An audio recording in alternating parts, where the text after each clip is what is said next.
Main प्रश्न आलो की टिचींग फिल्डान आसतलो काय आसतलो, कारण टिचींग फिल्डान जे एक ड्रीम करून भुरगे वयताले खबर आसा की आपल्याक टिचर जावपाक जाय म्हणून मेहनत करून दीस रात शिकताले, ते आयज हजारो भुरगे गोंयचे बेकार आसा ना टिचींग रिगार्डींग. कितें जाला सॅच्युरेशन स्टेज म्हणजे कितें, म्हणजे आता जॉब अवेलेबल आणि भुरगे कितले पास आउट जाता हो समन्वय जेन्ना जातलो तेन्नाच ते एबजॉर्व जातले.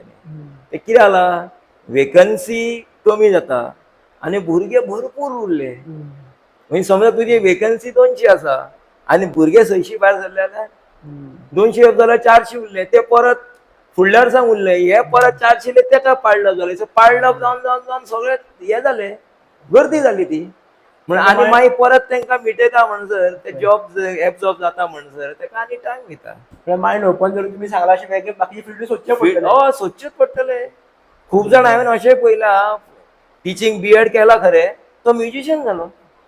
एक बीएड केल्ले आनी बरी टिचर हायर सेकंडरीक आसली, तांकां एक दिसलें की आपूण एक लोकली आपूण कितें तरी एक तयार करूं शकता, एक बिझनस स्मॉल स्केल इंडस्ट्री आपूण ओपन करूं शकता, लोणचें करुया, पापड करुया. मागीर तेतून गेली, तेतून आपले फील्ड तयार केले. म्हणजे कोण खंय पावत थंय सांगू नजो. थोडे जाण ते करतात पण आपले डायवर्ट करून दुसऱ्या बिझनसान सुद्दां वचूं शकता आनी ताका क्लिक जालेले ही टेक्स दॅट, कळ्ळें न्ही. सो खुबशे अशे आसा वाटे भरपूर